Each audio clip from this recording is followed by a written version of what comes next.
Welcome to my YouTube channel all in one edu. आज हम लोग खंड शिक्षा अधिकारी 2020 के बारे में बात करेंगे। जैसा आप जानते होंगे, इसके लिए मैंने एक टेस्ट सीरीज शुरू कर रखी है। इसमें आज हम बीईओ का प्रैक्टिस सेट 4 सॉल्व करेंगे। अगर आपने मेरे चैनल को अभी तक सब्सक्राइब नहीं किया तो इसे सब्सक्राइब कर लीजिए, और अगर आपको मेरा वीडियो अच्छा लगे तो इसे लाइक शेयर ज़रूर कीजिएगा। तो चलिए स्टार्ट करते हैं। भारतीय संविधान में विधि द्वारा स्थापित किस देश के संविधान से लिया गया है? Ireland, Canada, Japan, Germany. देखिए, हमने अपने संविधान में बहुत सारी चीज़ें विदेशी स्रोतों से ली हैं, तो वो अक्सर एग्ज़ाम में पूछा जाता है कि हमने ये चीज़ किस देश के संविधान से लिया। तो उसी क्रम में जो हमारा ये क्वेश्चन है उसमें पूछा गया है विधि द्वारा स्थापित हमने किस देश के संविधान से लिया है। तो हमने किस देश के संविधान से लिया है? जापान से लिया है। कहाँ से लिया है? जापान से। इससे रिलेटेड एक और क्वेश्चन पूछा जाता है कि नीति निर्देशक सिद्धांत हमने कहाँ से लिया है? वो आयरलैंड से लिया है। नीति निर्देशक सिद्धांत हमने कहाँ से लिया है? आयरलैंड से। हमारा एक और क्वेश्चन पूछा जाता है मौलिक अधिकार। हमने मौलिक अधिकार कहाँ से लिए हैं? मौलिक अधिकार हम लोगों ने लिए हैं यूएसए, संयुक्त राज्य अमेरिका। आ जाते हैं हमारे नेक्स्ट क्वेश्चन पे। संयुक्त अधिवेशन की अध्यक्षता कौन करता है? संयुक्त अधिवेशन की अध्यक्षता कौन करता है? राष्ट्रपति, लोकसभा अध्यक्ष, राज्यसभा का सभापति, प्रधानमंत्री। कौन करता है संयुक्त अधिवेशन? जब संयुक्त अधिवेशन बुलाया जाता है तो उसकी अध्यक्षता कौन करता है? तो कौन करता है? लोकसभा का अध्यक्ष करता है उसकी अध्यक्षता। अब इससे रिलेटेड एक और क्वेश्चन देख लेते हैं। राज्यसभा का सभापति कौन होता है? उपराष्ट्रपति। राज्यसभा का सभापति कौन होता है? उपराष्ट्रपति। और इस समय लोकसभा का अध्यक्ष कौन है? इस समय लोकसभा का अध्यक्ष जो है मिस्टर ओम बिरला हैं। आ जाते हैं नेक्स्ट क्वेश्चन पे। ओजोन परत। ओजोन परत का क्या कार्य है? पराबैंगनी सूर्य किरणों से पृथ्वी की रक्षा करती है। कई रासायनिक प्रक्रियाओं में कैटलिस्ट है। हरित गृह कृषि में प्रयुक्त की जाती है। वह गैस जो सूंघने पर घातक होती है। तो क्या है इसका आंसर? ओजोन परत का जो कार्य है वो पराबैंगनी सूर्य किरणों से पृथ्वी की रक्षा करती है। आप पिक्चर में भी देख सकते हैं, पराबैंगनी किरणों से पृथ्वी की रक्षा करती है। पृथ्वी की रक्षा करती है। आ जाते हैं नेक्स्ट क्वेश्चन पे। भारत की श्रीलंका से अलग करने वाला जल डमरू मध्य कौन सा है? मंडेप, मैगेलन, मलाका, पाक। तो कौन सा है? तो इसका जो सही आंसर है वो पाक है। याद रखिएगा, पाक है। कई बार क्वेश्चन में पूछा जा सकता है। मैं आपको ये दिखा भी देती हूँ। ये यहाँ पर है पाक स्ट्रेट। यही है जो श्रीलंका को भारत से अलग करता है। आ जाते हैं नेक्स्ट क्वेश्चन कि निम्नलिखित में से कौन सा विटामिन जल में विलय होता है? निम्नलिखित में से कौन सा विटामिन जो होता है जल में विलय होता है? इस क्वेश्चन पे आ जाते हैं हमारा। तो कौन सा विटामिन जो होता है जल में विलय होता है? Vitamin A, vitamin E, vitamin C, vitamin D. इनमें से कौन सा विटामिन जो होता है वो जल में विलय होता है? Vitamin A, vitamin E, vitamin C, vitamin D.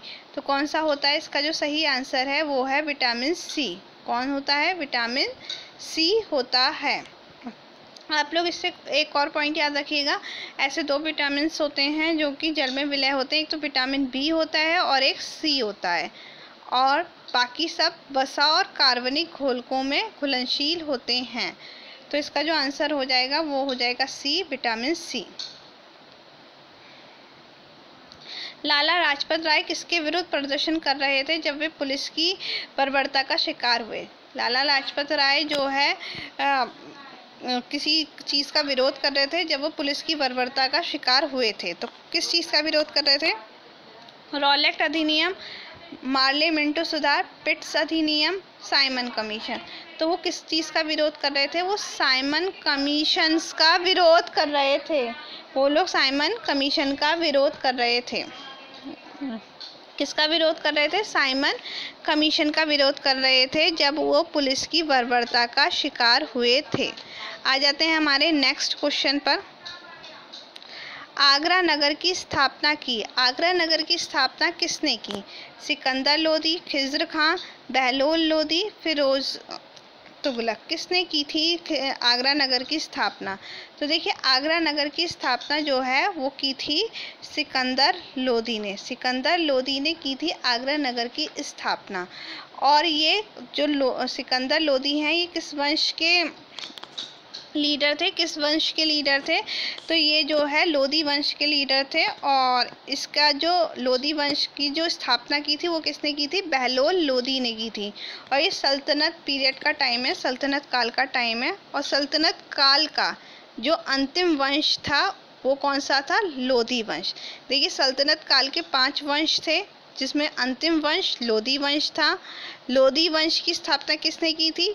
Bahlol Lodi ने की थी। उसी में एक सिकंदर लोदी था जिसने आगरा नगर की स्थापना की थी। आगरा नगर की स्थापना सिकंदर लोदी ने की थी और ये लोदी वंश का लीडर था। कई बार एग्जाम में पूछा भी जाता है लोदी वंश की स्थापना किसने की थी, तो हम आंसर दे सकते हैं बहलोल लोदी ने। आ जाते हैं नेक्स्ट क्वेश्चन पे। नेक्स्ट क्वेश्चन जो है हमारा, नेक्स्ट क्वेश्चन, जौनपुर शहर की स्थापना किसने की थी? मोहम्मद तुगलक, इब्राहिम शाह सरकी, सिकंदर लोदी, फिरोज शाह तुगलक। तो देखिए जौनपुर नगर की स्थापना किसने की थी? तो जौनपुर नगर की स्थापना जो है, जौनपुर नगर की स्थापना फिरोज शाह तुगलक ने की थी। किसने की थी? फिरोज शाह तुगलक ने की थी। अपने भाई जौना खान की स्मृति में इसने जौनपुर नगर की स्थापना की थी। अब ये किस वंश का लीडर था? तुगलक वंश का ही लीडर था, वो भी सल्तनत पीरियड का ही समय था। आ जाते हैं हमारा नेक्स्ट क्वेश्चन। सीएनजी संक्षिप्त रूप है, किसका संक्षिप्त रूप है? कंप्रेस्ड नेचुरल गैस, कार्बोइज्ड नेचुरल गैस का, कार्ब्यूरेटर नेचुरल गैस का, क्लीन नेचुरल गैस का। तो किसका शॉर्ट फॉर्म है ये? कंप्रेस्ड नेचुरल गैस का शॉर्ट फॉर्म है सीएनजी, कंप्रेस्ड नेचुरल गैस। राष्ट्रपति का चुनाव निम्न में से किसके द्वारा संचालित किया जाता है? जो राष्ट्रपति का चुनाव होता है उसको कौन संचालित करता है? लोकसभा का स्पीकर, प्रधानमंत्री कार्यालय, संसदीय कार्य के मंत्री द्वारा, या भारत के निर्वाचन आयोग द्वारा? तो कौन करता है?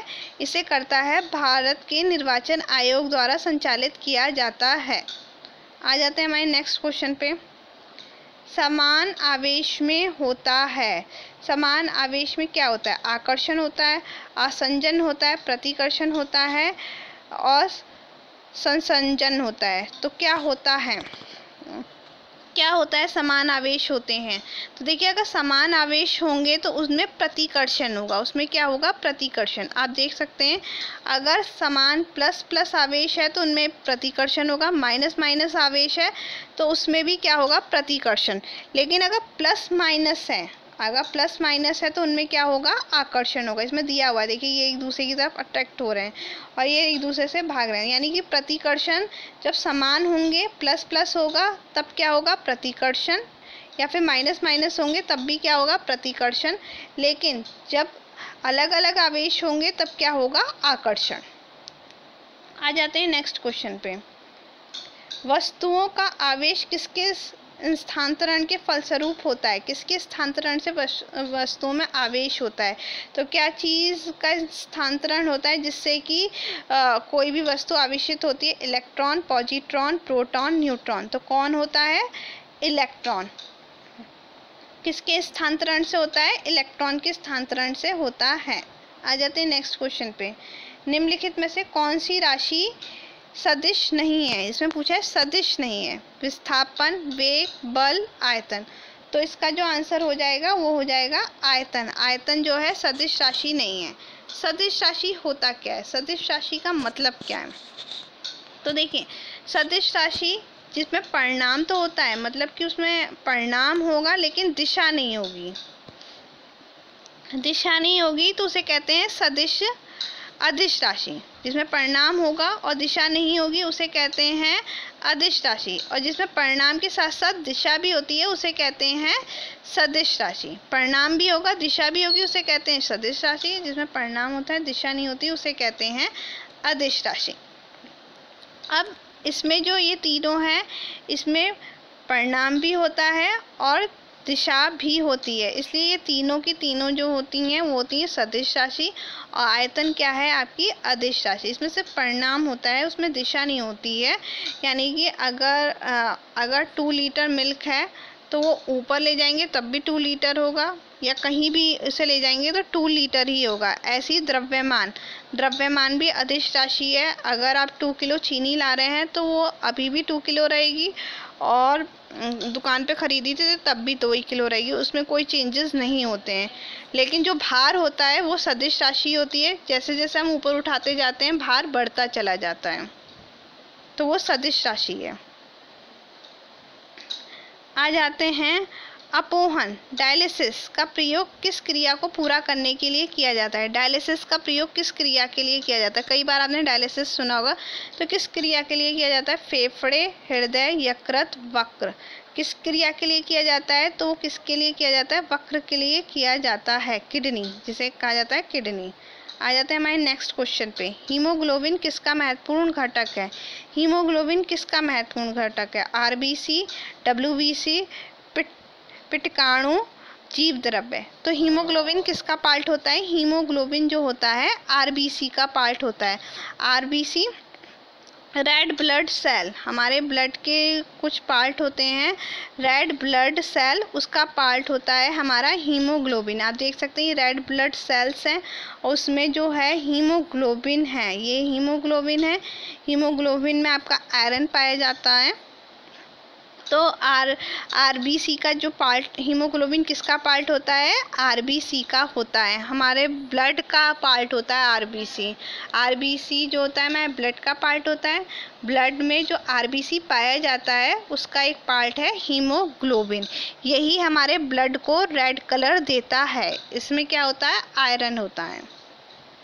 तो ये हमारे क्वेश्चंस थे। आई थिंक कि आपको कुछ मदद मिली होगी इन क्वेश्चंस से। अगर आपको मेरा वीडियो अच्छा लगे तो इसे लाइक, शेयर, सब्सक्राइब ज़रूर कीजिएगा। Thanks for watching my video.